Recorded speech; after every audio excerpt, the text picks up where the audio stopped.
नमस्ते दोस्तों। अलवरी का जन्म प्रे कैम्ब्रियन युग में हुआ था, जो आज से लगभग 2 अरब साल पहले का समय है, जब हिमालय जो सिर्फ 5 करोड़ साल पुराना है का वजूद भी नहीं था। तब अलवरी आसमान छूती थी। माना जाता है कि अपने शुरुआती दिनों में अलवरी की ऊंचाई आज के माउंट एवरेस्ट से भी कहीं ज़्यादा थी। ये 2 टेक्टोनिक प्लेट, इंडियन क्रेटन और यूरेशियन प्लेट के पुराने हिस्से के आपस में टकराने से बनी थी। अलवरी ने केवल प्रकृति को ही नहीं बल्कि इंसान के इतिहास को भी जन्म दिया है। अलवरी की गुफाओं में पाषाण युग के औजार मिले हैं। अलवरी से ही तांबा निकालकर सिंधु घाटी सभ्यता के लोग इस्तेमाल करते थे। राजस्थान की खेतरी खदान दुनिया की सबसे पुरानी तांबे की खदानों में से एक है। मध्यकाल में अलवरी ने मेवाड़ के वीरों जैसे महाराणा प्रताप को सुरक्षा दी। हल्दी घाटी का युद्ध यहीं पहाड़ियों के बीच लड़ा गया था। यहाँ के ऊंचे किले कुलमगढ़, चित्तौड़गढ़ अलवरी की भौगोलिक स्थिति के कारण ही अजय माने जाते हैं। अलवरी थार रेगिस्तान को पूर्व की ओर दिल्ली हरियाणा बढ़ने से रोकती है। यह एक नेचुरल वॉल की तरह खड़ी है। इतिहास गवाह है कि अलवरी ने उत्तर भारत के भूगोल को भी बचाए रखा है। सबसे पहले इसका भूगोल समझिए। अलवरी की शुरुआत होती है गुजरात के पालनपुर से। यहाँ से ये राजस्थान, मध्य प्रदेश के बॉर्डर और हरियाणा को पार करते हुए देश की राजधानी दिल्ली की रायसेना हिल्स तक जाती है। जी हाँ, वही पहाड़ी जिस पर हमारा राष्ट्रपति भवन बना है।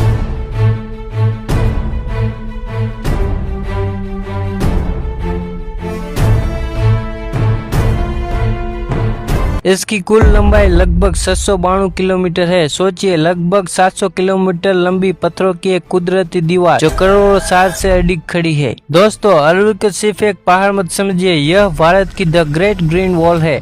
अगर आज दिल्ली, गुड़गांव और फैजाबाद रहने लायक है तो उसका श्रेय अलवरी को जाता है। दोस्तों, इसके साइंस को समझिए। थार रेगिस्तान दुनिया के सबसे तेजी से फैलते रेगिस्तानों में से एक है। हर साल पश्चिम राजस्थान से करोड़ टन रेत और धूल भरी हवाएं उत्तर पूर्व की तरफ चलती है। अलवरी पहाड़ियां एक नेचुरल बैरियर की तरह खड़ी होकर इन हवाओं की गति को कम कर देती है और रेत को वहीं रोक लेती है। अगर ये पहाड़ियां ना होती तो दिल्ली, उत्तर प्रदेश, हरियाणा, मध्य प्रदेश के कई इलाके रेत के रेगिस्तान में दफन हो चुके होते। ग्राउंड वाटर का स्तर कहीं ज्यादा और नीचे होता और वाटर क्राइसिस और भी ज्यादा होता। अरावली के बिना थार रेगिस्तान की धूल भरी गर्म हवाएं बिना किसी रुकावट के सीधे दिल्ली एनसीआर में घुसती। इससे साल के 12 महीने हवा में PM10 का स्तर खतरनाक रहता। पेड़ों और पहाड़ों के बिना हीट आइसलैंड बढ़ जाता, जिससे दिल्ली का तापमान आज के मुकाबले और ज्यादा होता। अरावली का असली संकट तब शुरू हुआ जब वहां मिनरल्स और जमीन की भूख बढ़ी। 1990 से 2010 में मार्बल्स, ग्रेनाइट और रेत के लिए बेतहाशा इनलीगल माइनिंग शुरू हुई। 2018 में सुप्रीम कोर्ट को बताया गया कि हरियाणा में 31 पहाड़ पूरी तरह से गायब कर दिए गए हैं। यानी जो पहाड़ अरबों सालों से खड़े थे उन्हें इंसानों ने 20 सालों में मिटा दिया। नवंबर 2025 में सुप्रीम कोर्ट ने एक डेफिनेशन को मंजूरी दी थी। सरकार ने कहा कि केवल वही पहाड़ अलवरी माने जाएंगे जिनकी ऊंचाई जमीन से 100 मीटर से ज्यादा है। अब ये सुनने में लॉजिक लगता है ना? लेकिन यहाँ पर स्कैम है। अलवरी के 19-18% हिस्से छोटे टीले और कम ऊंचाई वाले पहाड़ियाँ हैं। अगर आप इन्हें अलवरी नहीं मानेंगे तो वहाँ माइनिंग और कंस्ट्रक्शन करना लीगल हो जाएगा। यानी पहाड़ गायब लेकिन कानूनी सब ठीक है और माइनिंग करना और भी ज्यादा आसान हो जाता है। जब लोगों तक ये खबरें पहुँची तो लोगों का सब्र टूट गया। इतिहास गवाह है कि जब सरकारें पर्यावरण को बेचती है तो जनता ढाल बनकर खड़ी होती है। चारों ओर प्रोटेस्ट होने लगे। गुरुग्राम स्कूल के बच्चे और बुजुर्ग सड़क पर आ गए। दिल्ली जंतर मंतर पर नो अलवरी नो वोट के नारे लगे। राजस्थान और मध्य प्रदेश में आदिवासियों और किसानों ने माइनिंग ट्रक को रोक दिया। जब सोशल मीडिया पर लोग जमकर आवाज उठाने लगे, सरकार पर प्रेशर पड़ा और सरकार ने इसके बदले लोगों को शांत करने के लिए सरकार ने एक नई नोटिफिकेशन जारी कर दी। सरकार ने कहा कि अब से कोई माइनिंग नहीं होगी, पर यह नोटिफिकेशन लोगों को गुमराह करने के लिए थी। यह है दोस्तों अलवरी माउंटेन रेंज और आज यही खतरा देश पर मंडरा रहा है। नमस्ते दोस्तों, आज के वीडियो में हम बात करेंगे अलवरी विवाद की। क्यों सुप्रीम कोर्ट को अपने ही फैसले पर स्टे लगाना पड़ा? क्या है 100 मीटर रूल जिससे पर्यावरण प्रेमियों की नींद उड़ा दी है? और कैसे माइनिंग माफिया हमारे भविष्य के साथ खिलवाड़ कर रहे हैं? चलिए इसे गहराई से समझते हैं।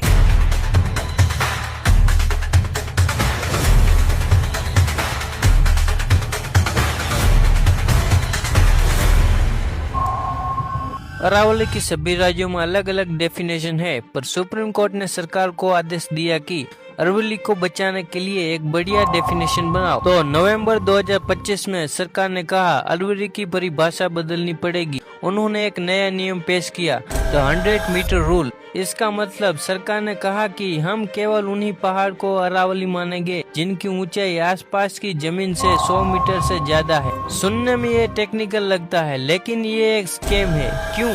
पहाड़ को सी लेवल से नहीं बल्कि ग्राउंड लेवल से नापने की बात कही गई है। अगर पहाड़ के बीच में मिट्टी डालकर जमीन ऊंची कर दी जाए तो पहाड़ की ऊंचाई अपने आप कम हो जाएगी। अरावली की ज्यादातर पहाड़ियाँ 40 से 80 मीटर की है। इस एक नियम से वो सारी पहाड़ियाँ फॉरेस्ट लिस्ट से बाहर हो गई, और जैसे ही वो फॉरेस्ट नहीं है वहाँ माइनिंग और रियल एस्टेट का धंधा लीगल हो गया। दोस्तों, जब 100 मीटर की डेफिनेशन पर हल्ला मचा तो सरकार ने सोचा कि चलो थोड़ा अपग्रेड करते हैं। उन्होंने एक नया नोटिफिकेशन जारी किया, तो 500 मीटर कनेक्टिविटी रूल। अब ध्यान से सुनिए, क्योंकि ये पहले वाले से भी ज्यादा खतरनाक था। सरकार ने कहा कि अब से सिर्फ वही पहाड़ियां अरावली मानी जाएंगी जो कम से कम 500 मीटर तक लगातार कंटिन्यूसली जुड़ी हो। अगर बीच में कोई गैप है तो वो अरावली नहीं है। पहाड़ को लंबाई से नापने का लॉजिक क्या था? अरावली कोई सीधी दीवार नहीं है। माइनिंग की वजह से कई पहाड़ों के बीच में छोटे छोटे मैदान या रास्ते बन चुके हैं। अगर दो बड़े पहाड़ है पर उनके बीच में 50 मीटर का भी गैप है तो वो 500 मीटर की कंटिन्यूटी टूट गई। इसका मतलब है वो दोनों पहाड़ अब लीगल प्रोटेक्शन से बाहर है। इस रूल से सरकार ने उन हजारों छोटे छोटे हिल्स को निशाना बनाया है जो रेगिस्तान को रोकने में सबसे बड़ी दीवार थे। लेकिन दोस्तों, ये प्लान भी काम नहीं आया। क्यों? उल्टा प्रोटेक्ट जोन को और एक्सपेंड किया जाएगा। 24 दिसंबर को मिनिस्टर ऑफ एनवायरनमेंट ने साफ कर दिया कि centre will protect entire Aravalli. इसका मतलब ना 100 मीटर ना 500 मीटर, पूरे का पूरा रेंज प्रोटेक्ट किया जाएगा। यूपी, हरियाणा और राजस्थान में जब लोगों ने देखा कि सरकार मीटर स्केल लेकर पहाड़ नाप रही है तो गुस्सा फट गया। जो सालों से नहीं हुआ वो अब होने लगा। लोगों ने सड़कों पर प्रोटेस्ट करने लगे।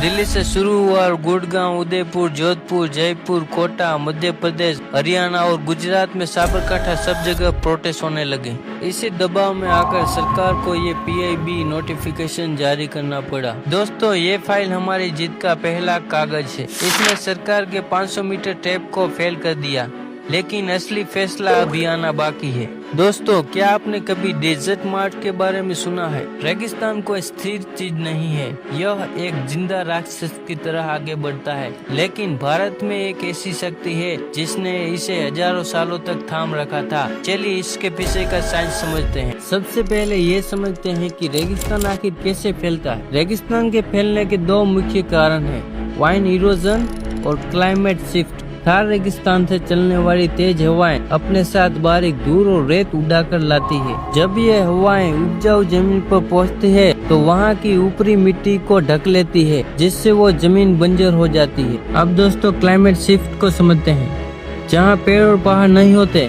वहां हवाएं मॉइस्चर को सोख लेती है, जिससे जमीन सूखने लगती है और धीरे धीरे रेत का हिस्सा बन जाती है। अब दोस्तों, ये समझते हैं कि अरावली कैसे रेगिस्तान को बढ़ने से रोकती है। यहाँ एक बहुत बड़ा सवाल आता है, रेगिस्तान को ये पत्थर के पहाड़ रोकते हैं या वहाँ के जंगल? जवाब है दोनों का कॉम्बिनेशन। अरावली की ऊंची चोटियाँ एक एरोडायनेमिक बैरियर की तरह काम करती है। ये रेगिस्तान से आने वाली धूल भरी हवाओं की स्पीड को कम कर देती है, जिससे रेत वहीं गिर जाती है और आगे नहीं बढ़ पाती। पहाड़ों पर मौजूद घने जंगल डस्ट कैचर का काम करते हैं। पेड़ों की पत्तियां धूल को सोख लेती है और उनकी जड़ें मिट्टी को ढक रखती है, जिससे रेगिस्तान की रेत हमारे खेतों की मिट्टी में नहीं मिल पाती। सच तो यह है कि अगर पहाड़ है पर जंगल नहीं तो रेत पहाड़ के बीच के रास्तों से छीनकर निकल जाएगी, और अगर जंगल है पर पहाड़ नहीं तो हवा की रफ्तार इतनी तेज होगी कि पेड़ों को भी सुखा देगी।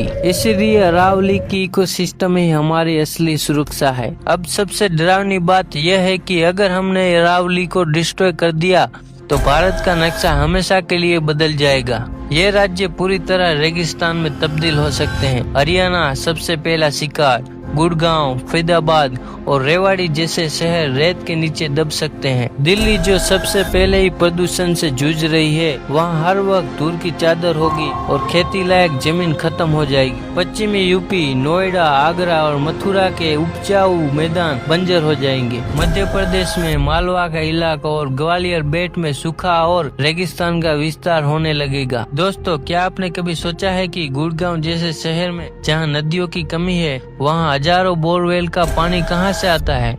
वो आता है अरावली से। दोस्तों, वैज्ञानिक चेतावनी दे रहे हैं कि अरावली में जो बारागे बने हैं, वहाँ से रेगिस्तान पहले से ही हरियाणा में घुसना शुरू हो चुका है। हम सिर्फ पहाड़ नहीं खो रहे, हम भारत का सबसे उपजाऊ हिस्सा खो रहे हैं। अरावली उत्तर भारत का ग्राउंड वाटर रिचार्ज जोन है। चलिए इसे समझते हैं कैसे। अरावली की पहाड़ियाँ कोई ठोस चिकनी दीवार नहीं है, इनमें हजारों सालों से फ्रैक्चर्स, क्रेविसेस और जॉइंट्स बनी हुई है। जब मानसून में बारिश होती है तो ये पहाड़ एक स्पंज की तरह काम करते हैं। पानी सीधा बह कर नहीं जाता, बल्कि इन दरारों के जरिए धीरे धीरे रिसक कर जमीन की गहराई में उतरता है। जमीन के नीचे मौजूद खाली जगहों को एक्वाफर्स कहते हैं। अरावली इन एक्वाफर्स को भरने का सबसे बड़ा सोर्स है। जब पानी मिट्टी और पत्थरों की परतों से होकर गुजरता है तो वह प्राकृतिक रूप से फिल्टर हो जाता है। अब कल्पना कीजिए, हमने माइनिंग के लिए इन पहाड़ों को ही उड़ा दिया तो क्या होगा? जब पहाड़ ही नहीं रहेगा तो बारिश का पानी दरारों में जाने के बजाय बाढ़ की तरह बह जाएगा। जमीन के नीचे का वाटर बैंक खाली रह जाएगा। गुड़गांव और फरीदाबाद जैसे शहर में वाटर टेबल पहले ही डार्क जोन में है। अगर रिचार्ज रुक गया तो ये शहर रहने लायक नहीं बचेंगे। पहाड़ पानी की रफ्तार को रोकते हैं। इनके बिना मानसून का पानी सीधे शहर में घुसेगा, जिससे हर साल भयानक बाढ़ आएगी।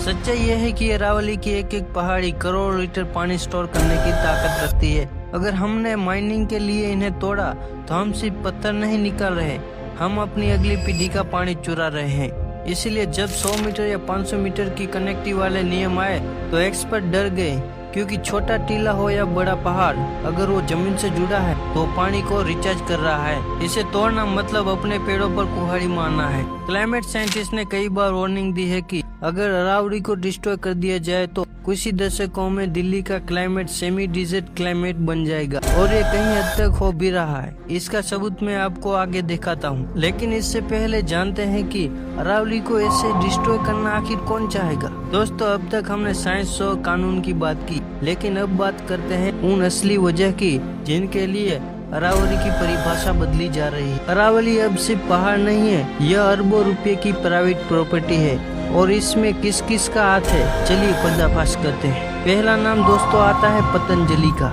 जांच रिपोर्ट से पता चला है कि पतंजलि ग्रुप से जुड़ी कंपनियों ने फरीदाबाद के मांगर और कोट जैसे अरावली गाँव में 400 एकड़ से ज्यादा जमीनें खरीदी है। आरोप है कि ये जमीनें सीधे नहीं बल्कि सेल कंपनियों के जरिए खरीदी गई है। कागजों पर कहा गया कि यहाँ आयुर्वेदिक दवाओं की फैक्ट्री लगेगी, लेकिन बाद में करोड़ों के मुनाफे पर यह जमीन रियल एस्टेट कंपनियों को बेच दी गई। यानी अरावली के जंगल अब प्लॉट बनकर बिक रहे हैं। दोस्तों, अब मैं जो आपको बताने वाला हूँ वो इस पूरे मामले का सबसे डार्क हिस्सा है। अरावली को बचाने की लड़ाई सिर्फ पर्यावरण की नहीं है, यह एक बहुत बड़े लैंड एंड मनी लॉन्ड्रिंग के खेल को छिपाने की कोशिश है। पतंजलि से जुड़ी कई ऐसी कंपनियों ने अरावली में करोड़ों की जमीनें खरीदी, जिनकी अपनी कमाई 0 या उससे भी कम थी। सवाल ये है कि जिस कंपनी ने 1 रुपया नहीं कमाया, उसके पास जमीन खरीदने के लिए करोड़ों रुपये एडवांस में कहां से आए। इनमें से ज्यादातर कंपनियों में बाबा रामदेव के सहयोगी आचार्य बालकृष्ण का मेजर स्टेक है। खैर, बहुत सिंपल है। सेल कंपनियों के जरिए अरावली की जमीनें कम कीमत पर खरीदी जाती है और फिर उन्हें बड़े मुनाफे पर डेवलपर्स को बेच दिया जाता है। लेकिन अप्रैल 2022 में एक बड़ा मोड़ आया। सुप्रीम कोर्ट ने एक ऐतिहासिक ऑर्डर दिया कि अरावली की इन विवादित जमीनों को वापस पंचायत को सौंप दिया जाए। यानी वो जमीनें जो कॉर्पोरेट अपनी जागीर समझ रहे थे, कोर्ट ने उन्हें अवैध घोषित कर दिया। अगर अरावली की परिभाषा बदल दी जाए तो ये जमीनें फॉरेस्ट से बाहर हो जाएगी, और जैसे ही फॉरेस्ट से बाहर हुई, सुप्रीम कोर्ट का पंचायत वाला ऑर्डर कमजोर पड़ जाएगा और इन कॉर्पोरेट का कब्जा लीगल हो जाएगा। दोस्तों, क्या अब आप समझ रहे हैं कि अरावली की ऊंचाई को मीटर में नापने की इतनी जिद क्यों थी? ये पर्यावरण के लिए नहीं था, यह उन करोड़ों रुपए के लैंड पार्सल को बचाने के लिए था जो सुप्रीम कोर्ट के ऑर्डर के बाद इनके हाथ से निकल रहे हैं। दोस्तों बहुत से लोग पूछते हैं कि ये सेल कंपनियां क्या होती है और अरावली की जमीन इससे कैसे जुड़ी है। चलिए इसे समझते हैं। मान लीजिए 3 कंपनियां बनाई गई, इनका कोई ऑफिस नहीं, कोई कर्मचारी नहीं और साल भर की कमाई रुपया 0 है।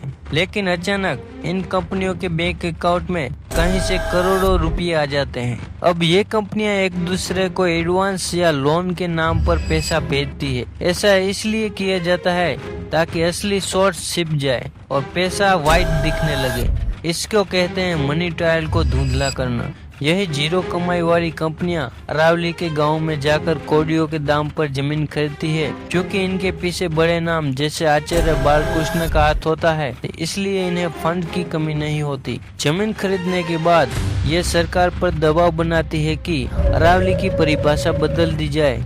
क्यों? क्योंकि जैसे ही जमीन प्रोटेक्टेड फॉरेस्ट से बाहर होगी, उनकी कीमत रातों रात 6 गुना बढ़ जाएगी। यानी कौड़ियों के दाम पर खरीदी जमीन करोड़ों के मुनाफे में तब्दील।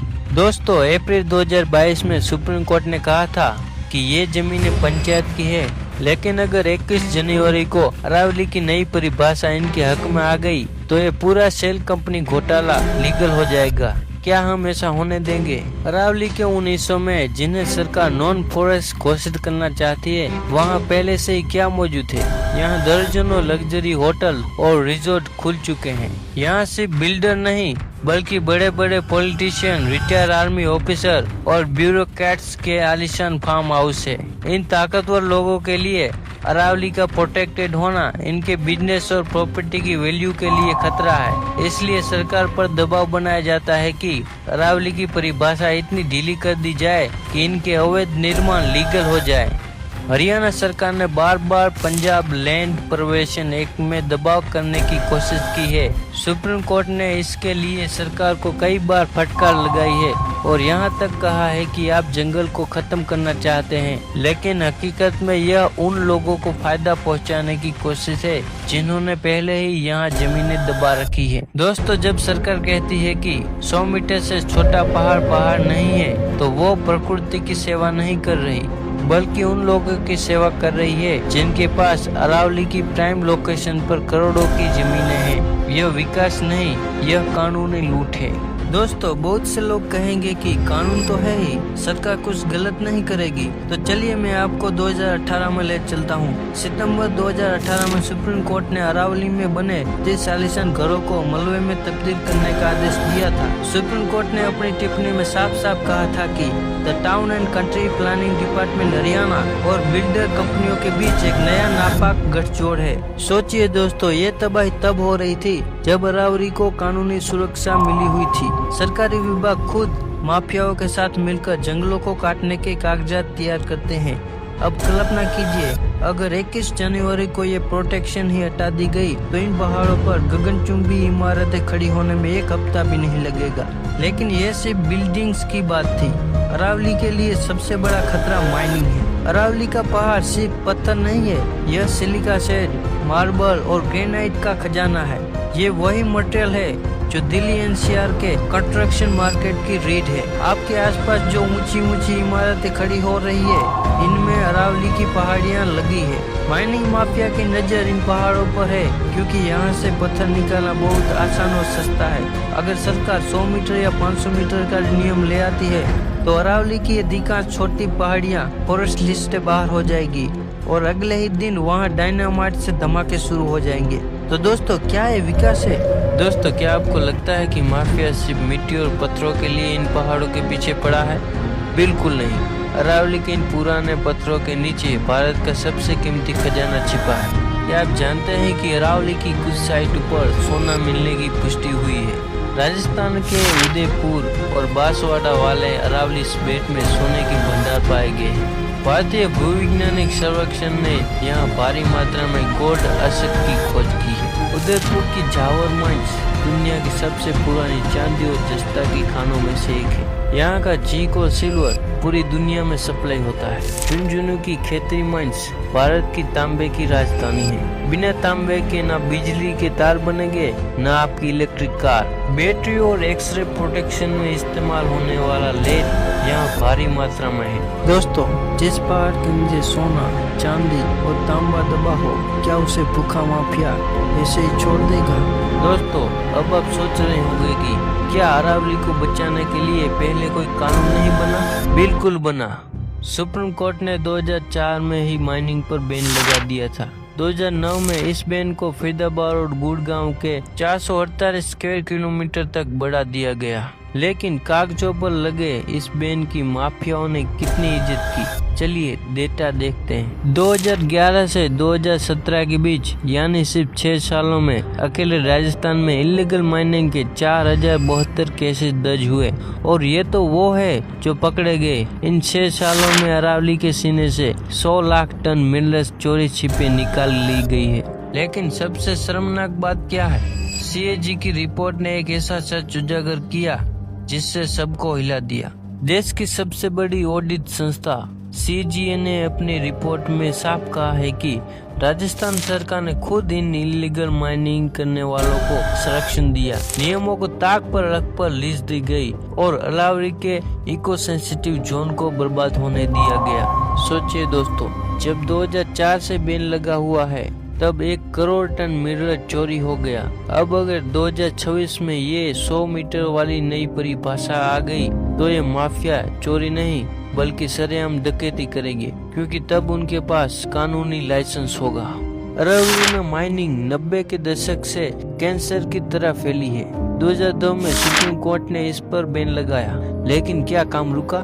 बिल्कुल नहीं। 2022 में हरियाणा के नूह में DSP सुरेंद्र सिंह को एक डंपर ट्रक से कुचल दिया गया। उनका जुर्म यह था कि वो अवैध माइनिंग को रोक रहे थे। जब पुलिस का यह हाल है तो आम नागरिक की क्या बिसात? दोस्तों, अक्सर हम सोचते हैं कि पर्यावरण का विनाश भविष्य की बात है, लेकिन the state of Haryana Aravalli citizen report check कर कह रही है कि तबाही शुरू हो चुकी है। हरियाणा के 7 अरावली जिलों में पहाड़ अब सिर्फ नक्शे पर बचे हैं और जहाँ जहाँ ये पहाड़ टूटे वहाँ क्या हुआ?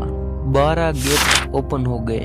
2009 की एक डरावनी रिपोर्ट ने खुलासा किया था कि अरावली में माइनिंग की वजह से 12 बड़े गैप्स बन गए हैं। ये गैप्स नहीं है, ये थार रेगिस्तान के लिए खुले हुए एंट्री गेट्स है। इन 12 गैप से थार रेगिस्तान की रेत अब तेजी से मैदानों की तरफ बढ़ रही है। जो इलाके कभी हरे भरे बागों के लिए जाने जाते थे अब वो बंजर हो रहे हैं। डेटा देखिए, हरियाणा के कुल एरिया का 8.2% हिस्सा पहले ही रेगिस्तान में बदलना शुरू हो गया है। हमारी जमीन अपनी उपजाऊ शक्ति खो रही है। साउथ हरियाणा से लेकर राजस्थान तक अरावली के विनाश का सीधा असर किसानों की फसलों पर पड़ा है।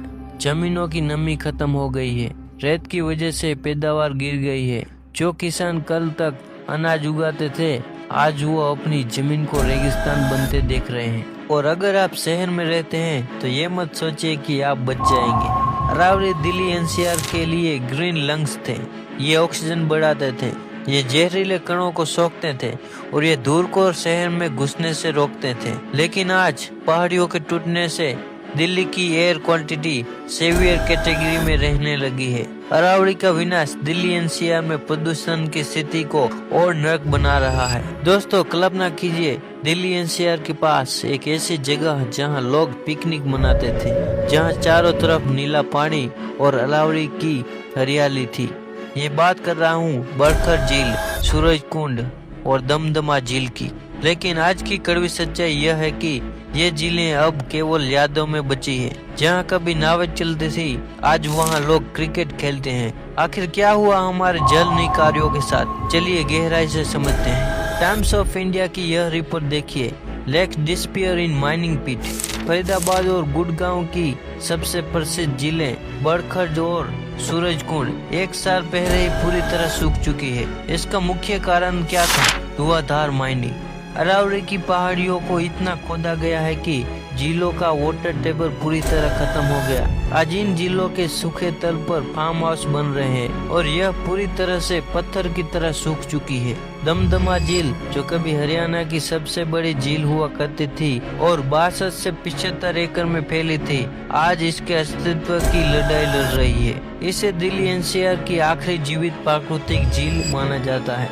लेकिन माइनिंग और कम बारिश की वजह से यह भी सिकुड़ कर सिर्फ 400 मीटर लंबी रह गई है। पर्यावरण विशेषज्ञों के अनुसार अरावली में अत्यधिक ग्राउंड वाटर एक्सट्रैक्शन और बदलते वर्षा पैटर्न की वजह से यह झील भी सूख रही है। हालांकि उम्मीद अभी पूरी तरह से खत्म नहीं हुई है। 2015 में दमदमा झील के रिस्टोरेशन का काम शुरू करने की योजना बनाई गई थी।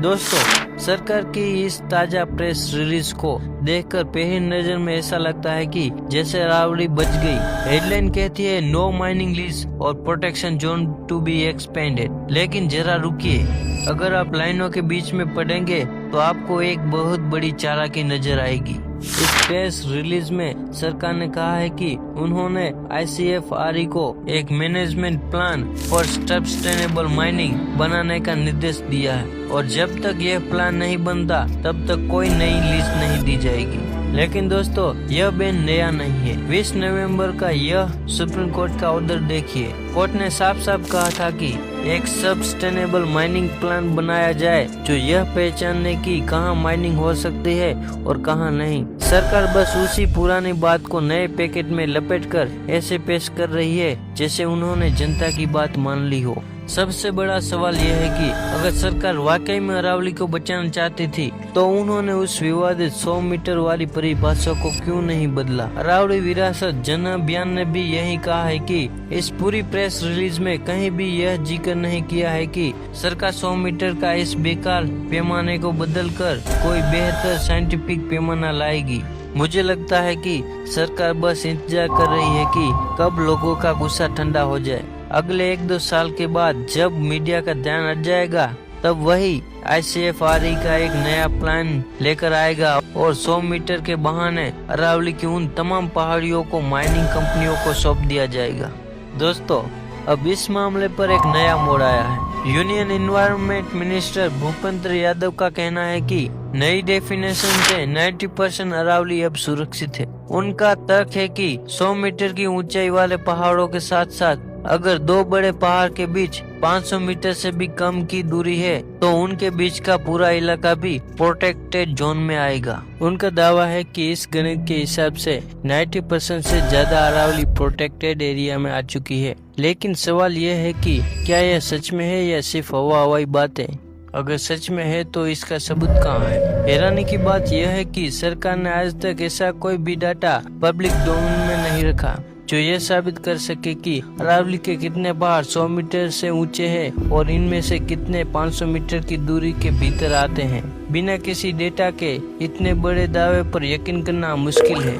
इसके ठीक उलट जो पब्लिक डेटा उपलब्ध है वो कुछ और ही डरावनी कहानी सुनाता है। द इंडियन एक्सप्रेस के एक इन्वेस्टिगेशन के अनुसार फॉरेस्ट सर्वे ऑफ इंडिया के एक इंटरनल असेसमेंट में पाया गया कि राजस्थान के 15 जिलों में फैली 12,081 अरावली पहाड़ियों में से मात्र 1,048 यानी सिर्फ 8.7 पहाड़ ही ऐसे हैं जो 100 मीटर या उससे ज्यादा ऊंचे हैं।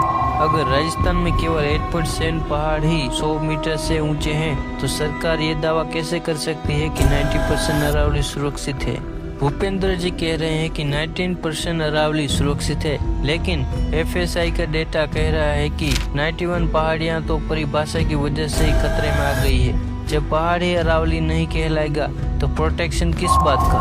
बिना किसी सबूत के किसी भी दावे को मान लेना हमारे पर्यावरण के साथ बहुत बड़ा धोखा हो सकता है। दोस्तों, इस पूरी कहानी में एक बहुत अच्छी खबर है। आप सबके लगातार प्रोटेस्ट और आवाज उठाने का नतीजा यह हुआ कि 29 दिसंबर 2025 को सुप्रीम कोर्ट ने अपने ही पुराने फैसले पर टेम्पररी स्टे लगा दिया। अब कोर्ट एक नई हाई पावर्ड एक्सपर्ट कमेटी बनाएगा जिसमें डैमिंग एक्सपर्ट शामिल हो गए। यह कमेटी सरकार की पुरानी रिपोर्ट की गहराई से जांच करेगी। जब तक यह नई कमेटी अपनी फाइनल असेसमेंट रिपोर्ट नहीं दे देती तब तक 100 मीटर वाली नई डेफिनेशन पर कोई कार्यवाही नहीं होगी। लेकिन दोस्तों, याद रखिए, यह सिर्फ एक टेम्पररी स्टे है, परमानेंट समाधान नहीं। अब सब कुछ इस नई कमेटी की रिपोर्ट पर निर्भर करेगा। यह बहुत जरूरी है कि सरकार और इस नई कमेटी पर जनता का दबाव बना रहे। हमें मांग करनी होगी कि 100 मीटर वाली डेफिनेशन को परमानेंट रिजेक्ट किया जाए। लेकिन ये जमीन चाहिए किसे? जब आप पहाड़ों को डेफिनेशन से ही बाहर कर देते हैं तो कॉर्पोरेट के लिए हजारों एकड़ जमीन का रास्ता बिल्कुल साफ हो जाता है। अब सवाल ये है कि नेता इसमें सहयोग क्यों कर रहे हैं। इसका जवाब मिलता है इलेक्टोरल बॉन्ड्स के डेटा में। इन बड़े प्रोजेक्ट के पीछे जो राजनीतिक साठगांठ है वो इस विनाश को लीगल बनाती है। कॉर्पोरेट कंपनियां पार्टियों को करोड़ों का चंदा देती है, बदले में सरकार ऐसी नीतियां लाती है जो पर्यावरण के बजाय इन कंपनियों के मुनाफे का ख्याल रखती है। तो दोस्तों, ये विकास नहीं है, यह क्रॉनी कैपिटलिज्म का सबसे गंदा रूप है, जहां हमारे फेफड़ों और पानी का सौदा चुनावी चंदे के लिए किया जा रहा है। 19 दिसंबर का स्टे ऑर्डर एक बड़ी जीत है, लेकिन जब तक यह कॉर्पोरेट पॉलिटिकल नक्शेस नहीं टूटता, अरावली पर खतरा मंडराता रहेगा। दोस्तों, अगर आप सोच रहे हैं कि यह सरकार सिर्फ अरावली के पीछे पड़ी है तो आप गलत हैं। यह एक बहुत बड़ा सिस्टमेटिक पैटर्न है। यह सरकार देश के अलग अलग कोने में बेशकीमती जंगलों को काटकर कॉर्पोरेट की तिजोरियां भरने लगी है। मुंबई में सिर्फ एक कोस्टल रोड बनाने के लिए 45,000 मैंग्रोव पेड़ों को काटने का रास्ता साफ कर दिया है। मैंग्रोव कुदरती दीवार होते हैं, वे बाढ़ रोकते हैं, नहरों की ताकत सोखते हैं और मिट्टी को बचाते हैं। लेकिन इस सरकार के लिए ये पेड़ नहीं, बस रुकावट है। कल जब मुंबई में बाढ़ आएगी तो कोई याद नहीं रखेगा कि हमने अपनी सुरक्षा खुद अपने हाथों से काटी थी। अब चलिए गुजरात। दिसंबर 2023 में पीएम मोदी ने बड़े धूमधाम से ग्रीन क्रेडिट प्रोग्राम लॉन्च किया था, लेकिन हकीकत क्या निकली। अदानी ग्रुप के कहने पर गुजरात सरकार ने केंद्र सरकार से गुहार लगाई कि जो जमीन पेड़ों के लिए रिजर्व थी उसे अदानी ग्रुप के प्रोजेक्ट में लगा दी जाए। और जानते हैं क्या हुआ? काम हो गया।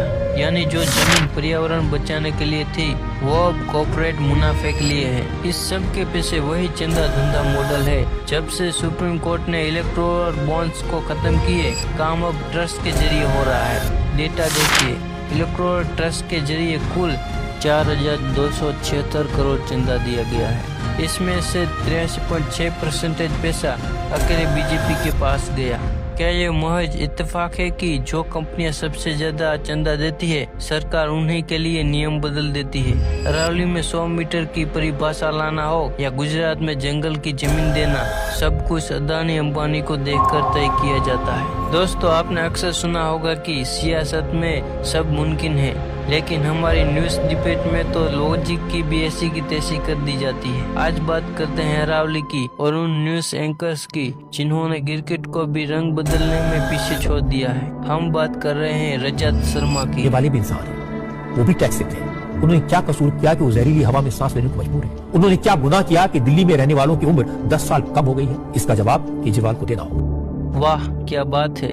कितनी चिंता है इन्हें आम आदमी के फेफड़ों की। लेकिन दोस्तों, ये तब की बात है जब दिल्ली में आम आदमी पार्टी की सरकार थी। अब जरा इनका नया अवतार देखिए। कटोरी की तरह है जो 3 तरफ से अरावली की पहाड़ियों से घिरी है, इसीलिए प्रदूषित हवा दिल्ली में कैद हो जाती है, बाहर नहीं निकल पाती। देखा आपने, पहले विलन कोई और था, अब विलन ये अरावली की पहाड़ियां बन गई है। इनके हिसाब से अगर ये पहाड़ नहीं होते तो हवा बहकर निकल जाती और दिल्ली साफ हो जाती, क्योंकि अगर अरावली को समस्या साबित कर दिया तो उसे खोदने और वहां माइनिंग करने का रास्ता साफ हो जाएगा। दोस्तों, ये सरकार by the corporate, of the corporate और फॉर द कॉर्पोरेट बन चुकी है। अगर हमने आज अपनी आवाज नहीं उठाई तो कल सांस लेने के लिए ऑक्सीजन भी इन्हीं कॉर्पोरेट से खरीदनी पड़ेगी। जागिए और सवाल पूछिए। गहराई से समझने के लिए धन्यवाद। जय हिंद।